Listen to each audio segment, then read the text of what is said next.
Olá, alunos! Tudo bem? Como passou na semana?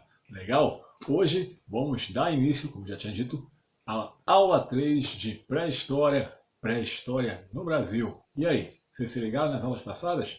Fizeram os exercícios que nós propomos? Então se liga aí que a exemplo que nós fizemos na semana passada, nós faremos também hoje, ao final deste vídeo, desta aula, a correção dos exercícios da aula 2, além de deixarmos também, lógico, os exercícios da aula 3, da aula de hoje, aula 3 de pré-história. E aí, estão preparados? Prontos mesmo? Então prestem atenção, porque está no ar para vocês a aula 3 de pré-história, a pré-história no Brasil. Já já eu volto.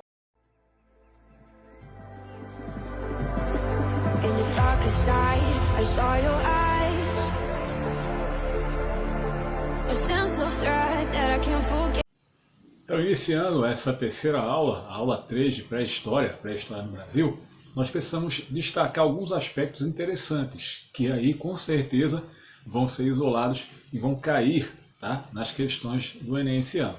Por exemplo, os grandes estudiosos desse período no Brasil. Descobertas são bem recentes, mas comprovam basicamente algumas questões que até pouco tempo ainda existiam ou estavam trazendo dúvidas para quem estudava pré-história no Brasil, tá certo?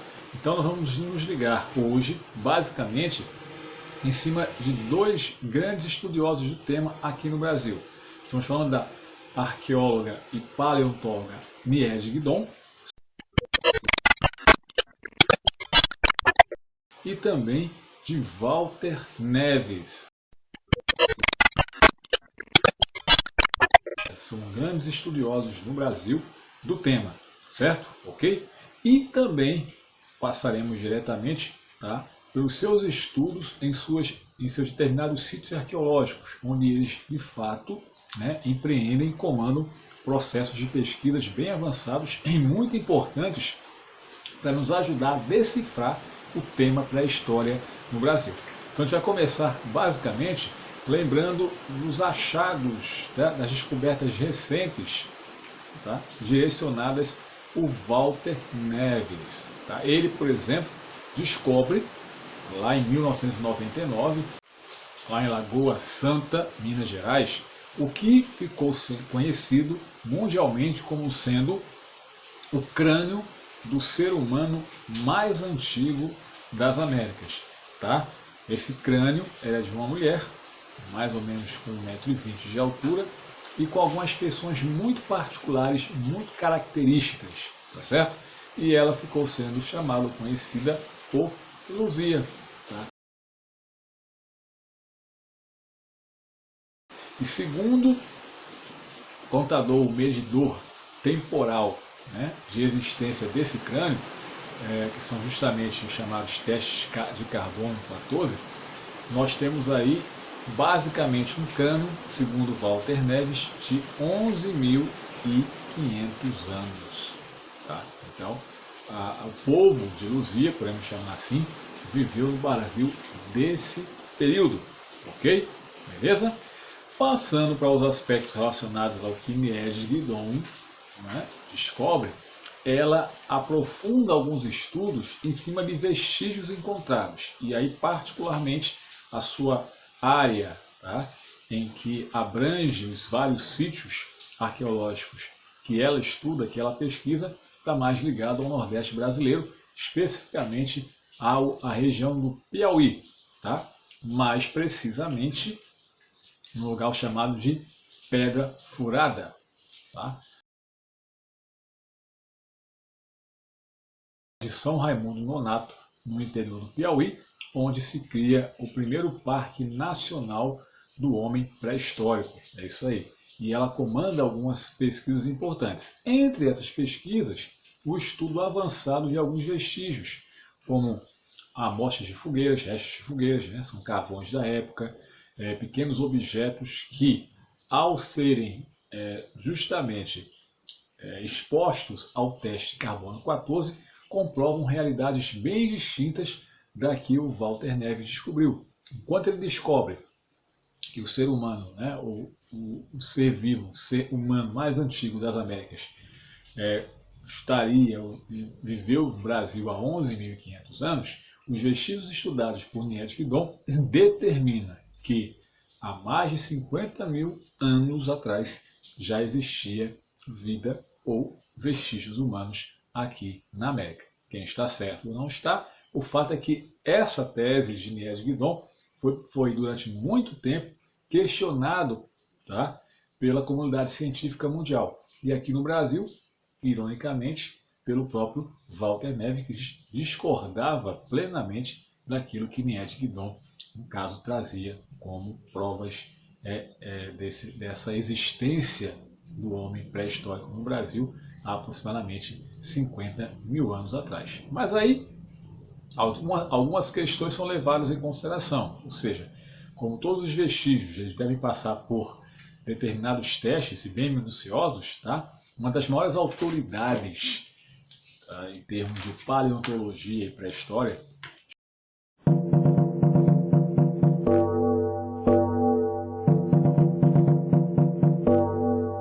ele comprova, então, a veracidade, a autenticidade dos vestígios encontrados e estudados por Nied Guidon no sítio arqueológico lá de Pedra Furada, no Piauí. Certo? Ok? E ele é mais específico, dizendo que o que ela encontrou, né, estaria entre 31 e 58 mil anos atrás. Então, depois dessas evidências, claras evidências comprovadas, né, e atestadas por essa grande autoridade no estudo da paleontologia, o Eric Boemer, o próprio Walter Neves também se convence disso e acaba aceitando, né, a tese de Nied Guidon, de que, de fato, aqui na América, o homem chegou há muito mais tempo do que 11 mil, né, a 13 mil anos, como nós vimos, inclusive, na aula anterior, quando se achava que o homem havia atravessado o Estreito de Bering mais ou menos nessa época e chegado nas Américas. E aí, mais do que nunca, os estudos comandados pela professora Nied Guidon já derrubam de uma maneira muito mais forte e efetiva a tese de que o homem, pelo menos aqui no Brasil, ele havia chegado há mais tempo.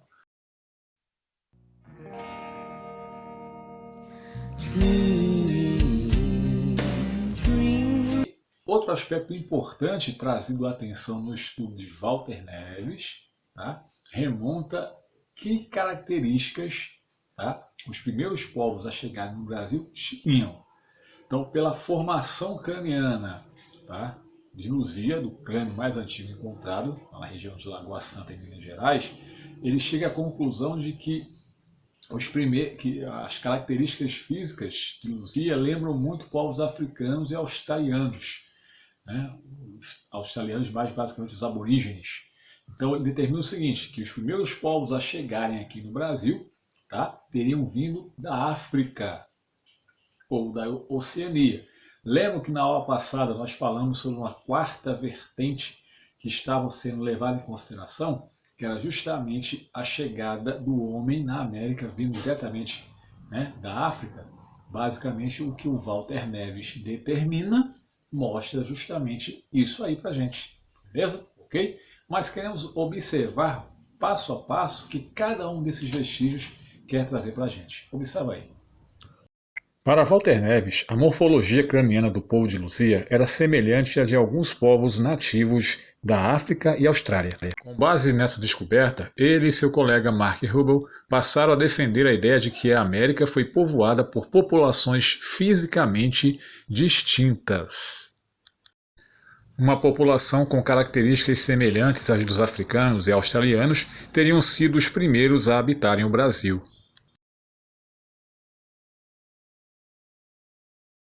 Uma outra população que, segundo eles, teria vindo da Ásia, mais precisamente do Japão e China, chegou depois dos africanos e australianos. Esses teriam dado origem aos povos indígenas do Brasil.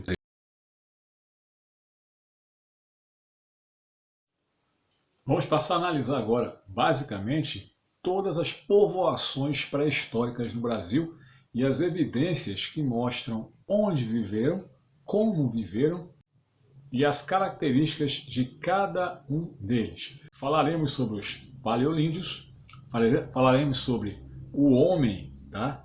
Da região da Lagoa Santa, falaremos sobre os povos de Humaitá, Umbu e também sobre os povos sambaquis.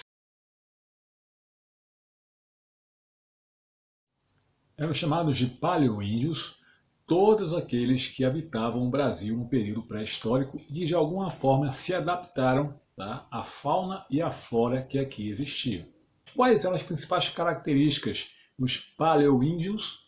Basicamente, eles seguiram a mesma linha, tá, da divisão que nós demos à pré-história. O período paleolítico, o período neolítico. Os paleoíndios sobreviviam da caça, da pesca e da coleta de frutos, como a castanha e o pião. Abrigavam-se em cavernas, faziam pinturas em suas paredes e lascavam pedras para fazer machados. Além disso, davam grande importância ao fogo e com ele faziam fogueiras para se aquecerem, cozinhar, afugentar animais mais perigosos e quebrar pedras para fabricar ferramentas e armas. Entre 9.500 e 8.000 a.C., com a elevação da temperatura na região, os grandes animais foram desaparecendo, o que obrigou os povos pré-históricos no Brasil a se adaptarem à nova realidade. Para buscar outras formas de alimentos, tiveram que aperfeiçoar suas armas e ferramentas de trabalho. É bom lembrar que entre os primeiros paleolíndios a habitarem o Brasil, na pré-história, destacaram-se o homem de Lagoa Santa, os homens do Umbu, os homens de Humaitá, os homens dos sambaquis e os povos ceramistas e agrícolas da região da Amazônia.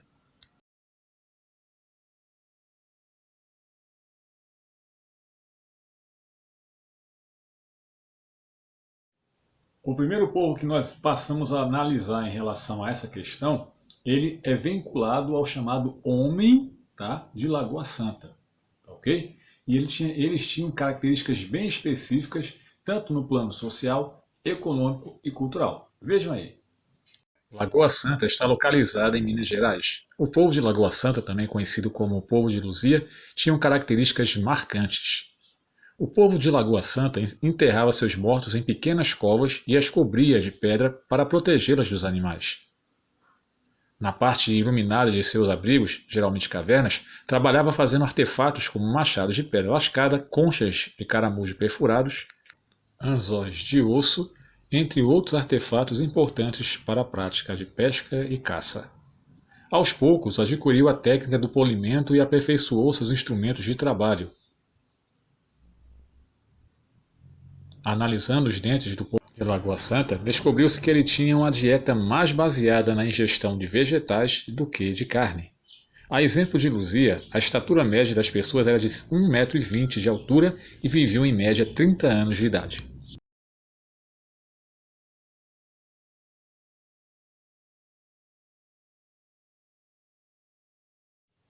Por volta do ano 9.500 a.C., okay, na área que corresponde ao sul e sudeste do Brasil, vivia uma população que foi batizada de povo no Umbu. Quais são as características deles especificamente? Veja. Por tradição, o povo do Umbu vivia da caça e coleta de frutos, percorrendo todas as partes de seus territórios. Eram habilidosos com o trabalho de pedra, faziam raspadores, facas bifaciais, pontas de flechas, entre outros. Também usavam ossos para fabricar artefatos como agulhas, anzóis e enfeites. Além disso, difundiram duas importantes inovações tecnológicas: o uso do arco e flecha, com o qual caçavam animais velozes como veados, emas ou pássaros, e o uso da boleadeira, arma composta de 2 ou 3 bolas de pedras ligadas entre si por tiras de couro.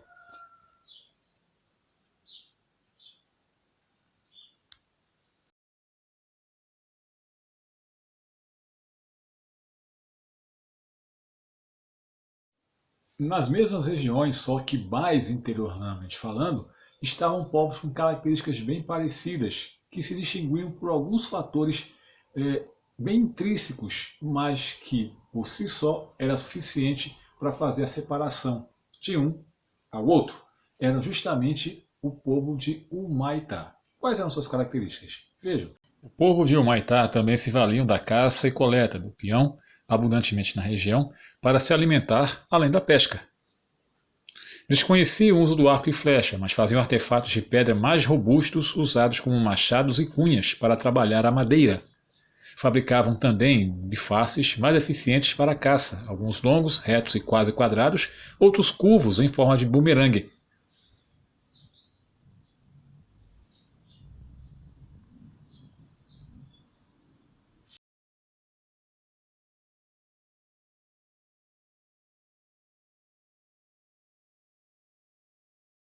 Um outro grupo de características bem distintas, que basicamente habitava todo o litoral do Brasil, de sul a nordeste, eram chamados de povos do sambaquis. Mas o que significa a expressão sambaquis? Veja esse significado e as características específicas dos povos que levavam esse nome. Sambaquis são sítios arqueológicos formados pelo acúmulo intencional de conchas e terras, localizados em praias ou áreas ribeirinhas em várias partes do mundo. Os povos sambaquis também praticavam a caça e a coleta, mas a base da sua dieta eram os peixes e, sobretudo, os vários tipos de moluscos.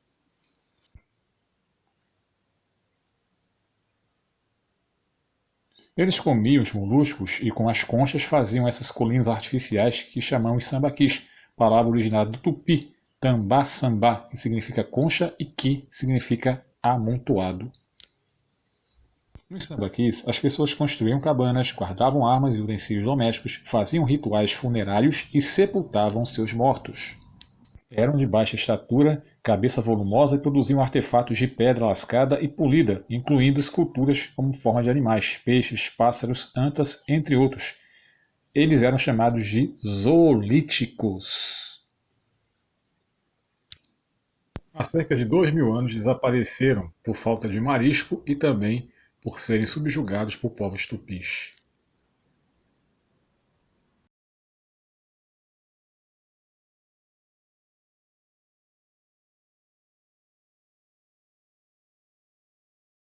E para encerrar esse tour pré-histórico pelo Brasil, nós vamos falar sobre os chamados povos ceramistas. É isso aí, povos que tinham, tá, na fabricação de cerâmica algo muito avançado para a época. E, curiosamente, os povos que tinham essa habilidade, eles viviam numa área muito disputada do Brasil hoje em dia, que é a Amazônia.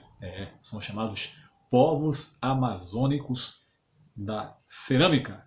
Veja quem eram e quais eram suas características. Na Amazônia, encontramos as cerâmicas mais antigas de toda a América do Sul. Em sítios do Pará, os arqueólogos encontraram vasos que datam de 5 a 3.500 anos.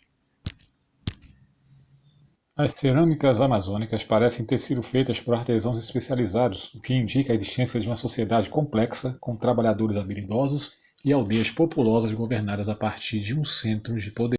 Uma das principais tradições cerâmicas da pré-história brasileira encontra-se onde hoje é a cidade de Santarém, no Pará. Daí o nome Cultura de Santarém. Outra tradição cerâmica notável foi a que se desenvolveu na foz do rio Amazonas, na ilha de Marajó, que começou a ser povoada por volta de 1500 a.C. Ali, agricultores e ceramistas ergueram grandes casas isoladas, habitadas por cerca de 100 a 150 pessoas cada uma. A partir de 200, uma nova cultura emergiu na ilha, era a civilização marajoara. Para escaparem das inundações constantes da região, ergueram morros artificiais sobre as quais construíram suas moradias. Porém, os marajoaras foram pouco estudados. Até o presente, a principal fonte para o estudo desse povo é a sua cerâmica, cujos desenhos são sofisticados e coloridos com linhas pretas e vermelhas sobre um fundo branco.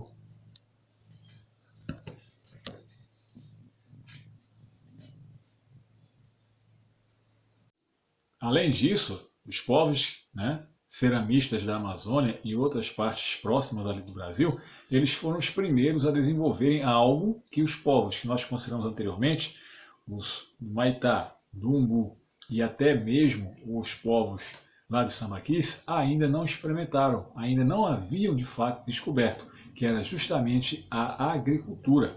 Então eles já tinham dado um passo à frente e, dentro do contexto de análise da pré-história, eles estavam basicamente numa época que nós chamamos de período neolítico brasileiro.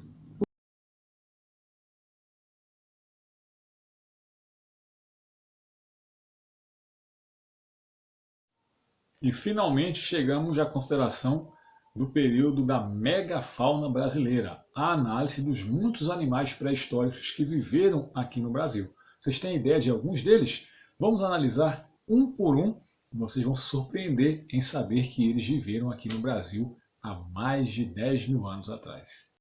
A megafauna pré-histórica brasileira era formada por aproximadamente 150 tipos de animais, entre eles os tigres de dentes de sabre, mamutes, as preguiças gigantes, as antas, tatus gigantes, entre outros.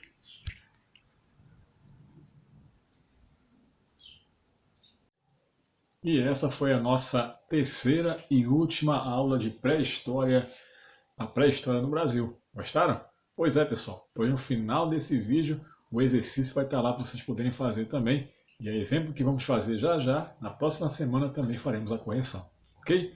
E lembrar a vocês que na próxima aula iremos entrar no período que nós chamamos, ou é conhecido como História Antiga. É isso aí, vamos começar a analisar civilização por civilização, as grandes civilizações que de fato iniciaram um processo de desenvolvimento tecnológico bem mais avançado que os distinguiram justamente das civilizações pré-históricas, tá certo? Então a gente vai ver primeiro a Mesopotâmia, é isso aí, os povos mesopotâmicos e as suas tecnologias, além de analisarmos também todo o desenvolvimento político, social, cultural desses povos, beleza? Combinado? Espero que vocês tenham gostado da aula de hoje. Eu conto com vocês na próxima semana com mais uma aula do meu, do seu, do nosso canal Papo Nada Sério Pro Enem. Mais uma vez quero agradecer a você, aluna, a você, aluno, que nos prestigiaram com a atenção de vocês e espero ter contribuído de alguma forma para que os seus conhecimentos nessa área específica de pré-história tenha dado pelo menos, tá, sacudida no cérebro, na mente, e que vocês possam então estar revisando esses assuntos, aproveitando os vídeos também gravados, tá, nessa revisão, para que vocês possam aproveitar ao máximo e tirar suas dúvidas.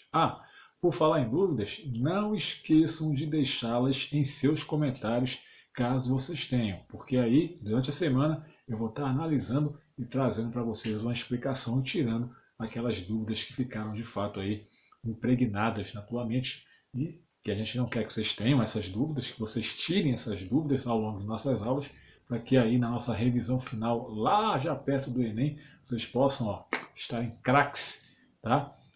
Na matéria de História Geral, História do Brasil, tá? Esse conteúdo para vocês na metade do ano, beleza? Então, mais uma vez, obrigado, valeu pela atenção e eu conto com vocês na próxima segunda-feira com mais um vídeo, a nossa primeira aula de História Antiga, povos da Mesopotâmia.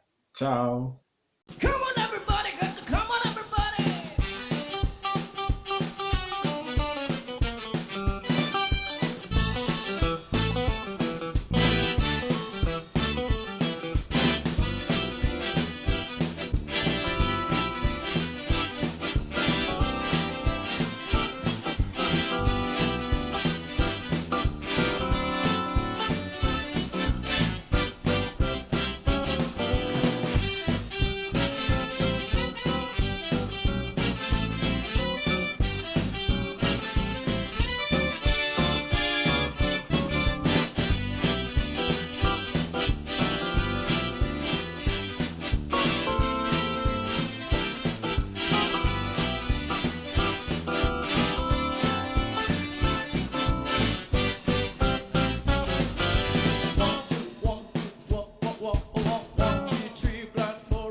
Se liga que agora é a vez do conteúdo desta aula. Aproveitem! I wanna know who you are. This what I need to know.